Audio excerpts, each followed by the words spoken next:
Les gars, bonjour, bienvenue dans une toute nouvelle vidéo. Les gars, vous avez vu dans le titre, c'est la fin de saison. On commence déjà à parler de qui sera Ballon d'Or. Comme vous le savez, le Real de Madrid a gagné la Ligue des Champions face à l'équipe du Borussia Dortmund. Et plusieurs noms commencent à sortir. Voilà, on commence à parler de Vinicius Ballon d'Or, Bellingham Ballon d'Or, Mbappé Ballon d'Or parce qu'il a mis 44 buts cette saison, etc. Kane, on commence aussi à parler de Messi, etc. Bref. Du coup, les gars, aujourd'hui, on va réagir à la liste officielle qui a été sortie des possible Ballon d'Or actuellement. Je dis bien actuellement parce que, comme vous le savez les gars, il y a un été qui arrive, il y a l'Euro, il y a les Jeux Olympiques, on ne sait pas ce qui peut arriver, donc voilà. Donc avant que la vidéo commence les gars, je vous invite à liker cette vidéo, à vous abonner si ce n'est pas déjà fait et à activer la cloche et des notifications pour ne louper aucune vidéo. Donc pour ceux qui ne savent pas les gars, le Ballon d'Or a été créé déjà en 1956. De base, ça a été vraiment pour récompenser les meilleurs joueurs européens évoluant dans les championnats européens. Ensuite, de 1995 à 2006, le Ballon d'Or a été attribué aux meilleurs joueurs évoluant en championnat européen. Que tu sois brésilien, argentin, etc. Tu pouvais le gagner, il suffisait d'évoluer en Europe. Et depuis 2007, le Ballon d'Or est désormais la récompense qu'on donne aux meilleurs joueurs du monde, tout simplement, sans distinction de championnat. C'est-à-dire qu'un mec qui évolue en Arabie Saoudite comme Cristiano Ronaldo ou aux États-Unis comme Léo Messi peut gagner le Ballon d'Or. Okay, donc aujourd'hui, on va voir vraiment le top 10 des probables Ballons d'Or. C'est un classement qui peut bien entendu changer étant donné que les compétitions ne sont pas terminées. L'Euro qui arrive, il y a la Copa América qui arrive et il y a les Jeux Olympiques. Il y a la Copa América, si Vini le gagne avec le Brésil, vous vous doutez bien, il pourra se mettre bien. Si Mbappé gagne l'Euro avec l'équipe de France, il pourra se mettre encore plus bien parce que c'est un peu plus réputé, je vais dire. Bref les gars, tout de suite, on découvre le top 10 des probables Ballons d'Or actuellement. La marque Unity a réouvert ses portes, n'hésitez pas à aller faire un tour. Les pulls sont de meilleure qualité, il y a plus de couleurs disponibles et sont beaucoup moins chers. À partir de 2 articles, vous pourrez bénéficier d'un code promo Junior15 qui vous fera donc gagner 15% sur votre commande. N'hésitez pas à acheter un coup d'œil, le lien est en description. 10e au classement les gars, on a Erling Haaland. Erling Haaland, le problème de ce mec là c'est que il est bon dans les jeux aériens, il est bon devant les buts, tout ça etc. Mais le problème, le plus gros problème, ce qu'on reproche à Haaland, c'est en fait qu'il est pas assez présent. Il est pas assez présent dans les phases où vraiment on a besoin de lui. Dans les matchs importants, il est pas là. Il peut être là dans les matchs de championnat qui sont pas vraiment importants, mais dans les matchs importants, c'est là qu'on attend Haaland. Contre le Real de Madrid, on l'a pas vu, ok. Et le City avait besoin de lui à ce moment-là, ok. Donc Haaland, 10e au classement. Donc après, avec la façon dont j'ai parlé de Haaland, vous vous doutez bien qu'il n'est pas nul. C'est pas parce que je parle de lui comme ça, il n'est pas important, il n'est pas ci, il n'est pas ça, etc. Il est nul. Non, il est quand même top 10. Il a mis 27 buts les gars cette saison. Je précise, 27 buts en 31 matchs de championnat. Ce qui est vraiment énorme. Mais malheureusement, ça ne suffit pas à aller plus loin dans le top 10. En tout cas, force à lui. Il est possible même qu'il recule dans ce classement. Parce que les gens qui vont faire l'Euro, du coup, ils vont gagner des points. Vous voyez ce que je veux dire? Donc vraiment, grosse force à Haaland.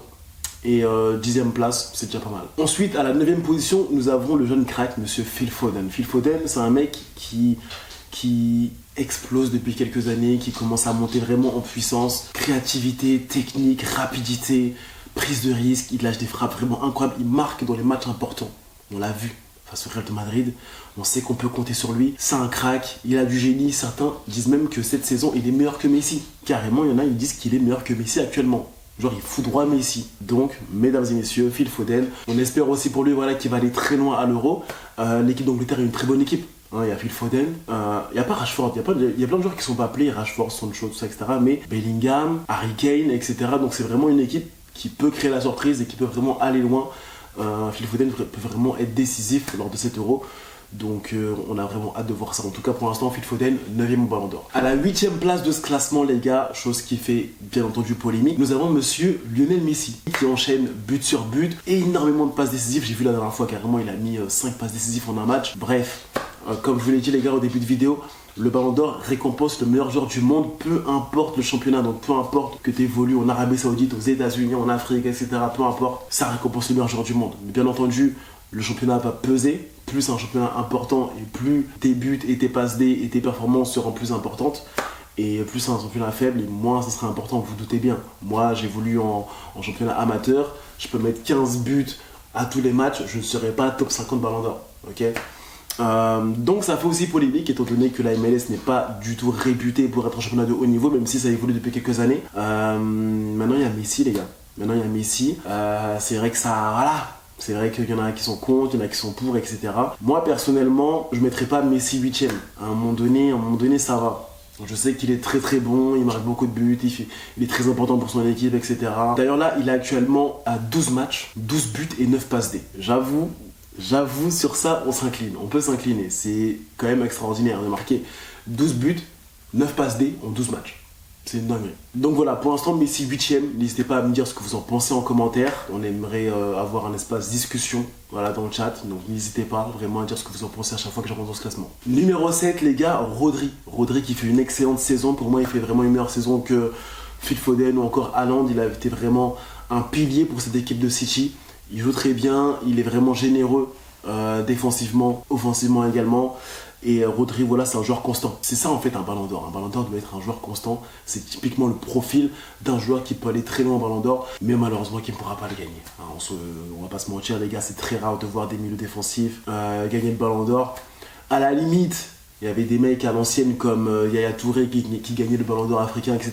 Ça, ok, etc. Mais là, on parle vraiment du ballon d'or, on parle vraiment du meilleur joueur du monde. C'est vraiment très compliqué quand tu es milieu défensif. Donc vraiment, force à lui. Et voilà.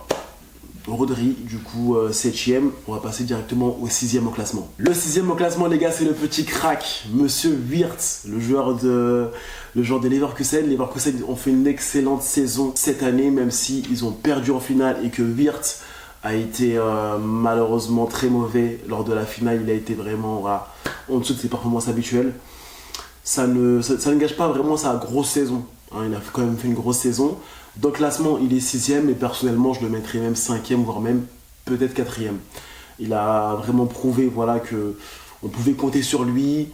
Et aussi, en fait, moi je pense que dans ce ballon d'or, en fait, il faudrait compter aussi le fait que de base, t'es pas favori. Vous voyez ce que je veux dire? T'es pas favori, t'arrives, tu fais une saison invaincue, etc. Normalement, ça doit encore plus peser dans la balance.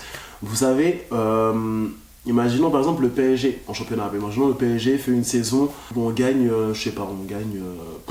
vas-y, on va dire 34 matchs. Non, vas-y, 34 matchs. Bon, il y a 34 matchs. On gagne 30 matchs et on fait 4 nuls et 0 défaites, etc. Et que à côté, deuxième au classement, tu as l'équipe de Metz qui fait presque pareil que nous, mais qui sont en dessous de 5 points. Et ben, je vous jure que l'entraîneur de Metz gagne le prix de l'entraîneur de l'année. Étant donné que de base, ils ne sont pas attendus là, il va le gagner par rapport à Luis Enrique. Et là, c'est pareil. Là, c'est quand même Wirtz qui évolue au Bayern Leverkusen. Ils ne sont pas attendus dans le top du classement. Ils font une saison invaincue. Wirtz aussi n'était pas attendu à ce niveau-là. Donc, je trouve que ça augmente encore plus ses points. C'est pour ça que je ne le vois pas 6ème. Je le vois bien 5 ou 4ème à la limite. Et je précise qu'il va faire l'Euro avec l'Allemagne chez lui. Donc, attention. On a quand même un Wirtz qui fait l'Euro chez lui. Ok, donc pour l'instant, Wirtz 6ème, mais attention.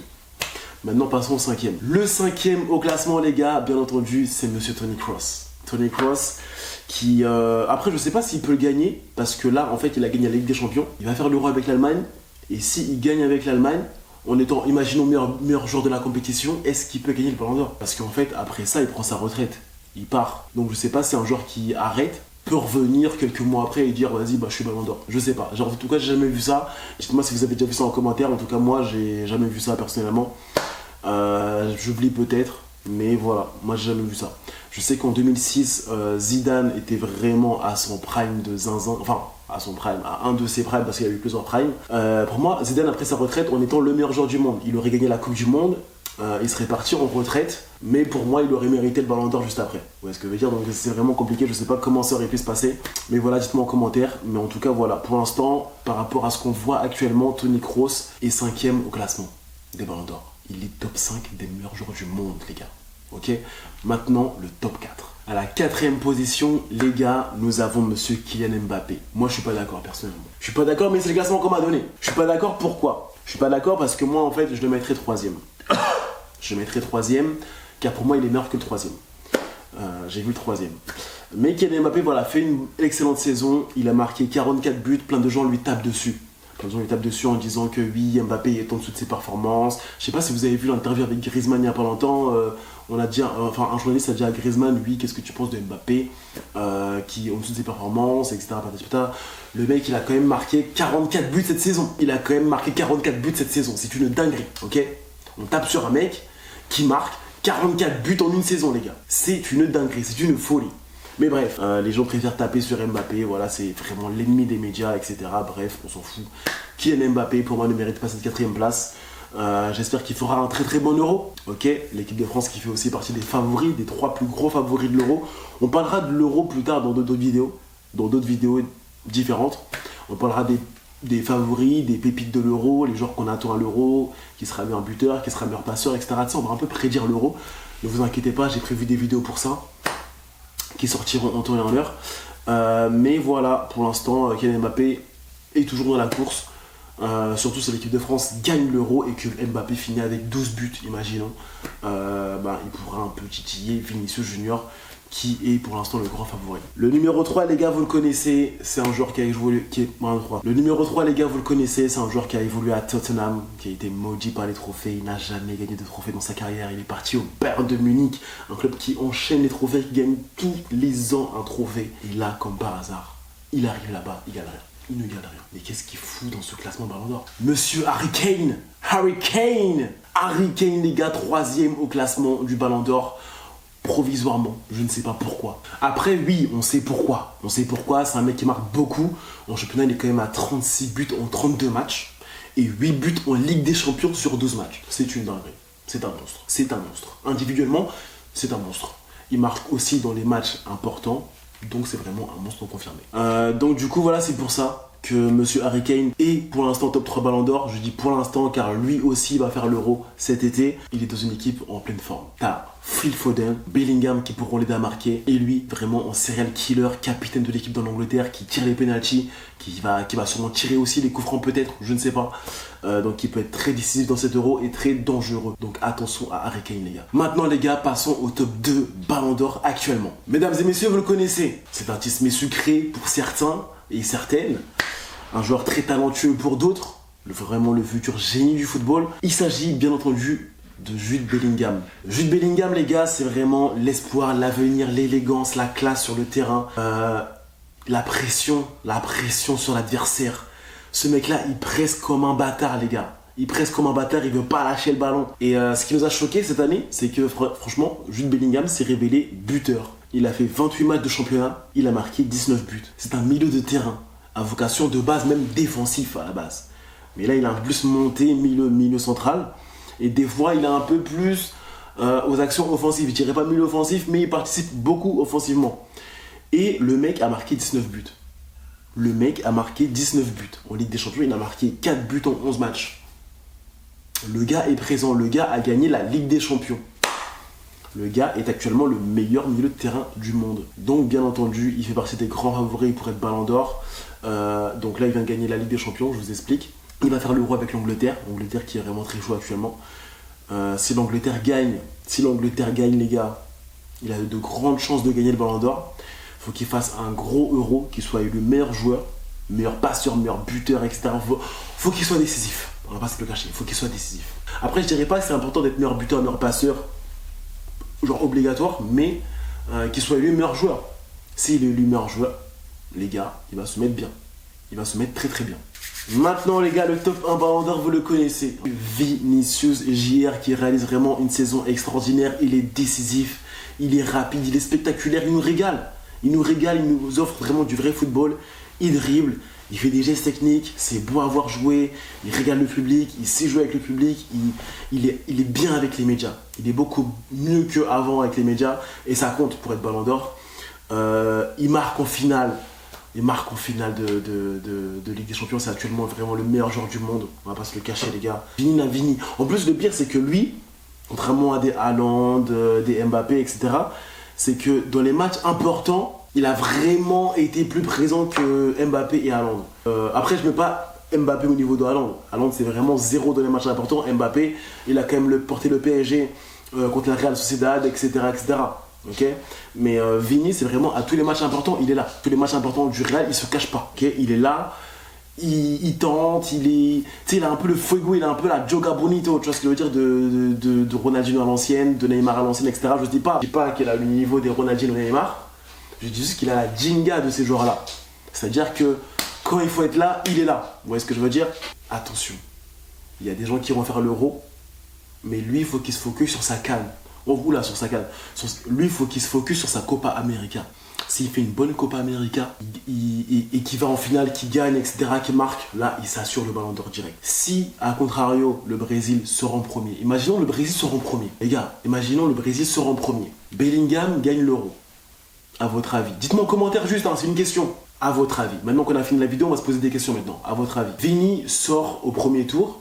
Bellingham gagne l'Euro 2024. Pour vous, qui est Ballon d'Or? Répondez en commentaire. Voilà. C'est tout ce que j'ai à dire. En tout cas, c'est vraiment le classement provisoire. N'hésitez pas à liker cette vidéo si vous avez kiffé. Dites-moi si vous kiffez ce type de vidéo parce que j'ai vraiment pas l'habitude de faire ça sur ma chaîne. Et c'est quelque chose que je vais un peu plus ramener sur ma chaîne. J'aime bien faire ce genre de vidéo où je suis posé, je vous parle, etc. de football. Parce qu'en fait, voilà, j'ai envie de renouveler un peu le contenu. Ça fait 200 000 abonnés maintenant. On fait que du FIFA, que des carrières, tout ça, etc. Faut qu'on sorte un peu. J'ai envie de, voilà, un peu plus de vidéos où on parle face cam. Il y aura un peu plus de vidéos challenge food aussi. J'hésite à en faire sur cette chaîne, à apporter un peu d'IRL, je sais pas. Il y aura aussi peut-être des vidéos où on va réagir à des matchs de l'Euro. Donc voilà, si vous venez sur cette chaîne, n'hésitez pas à vous abonner. Il y a du nouveau contenu qui arrive, ça va changer. Et voilà, sur ce les gars, à très vite. Et n'oubliez pas de liker cette vidéo, c'est très important.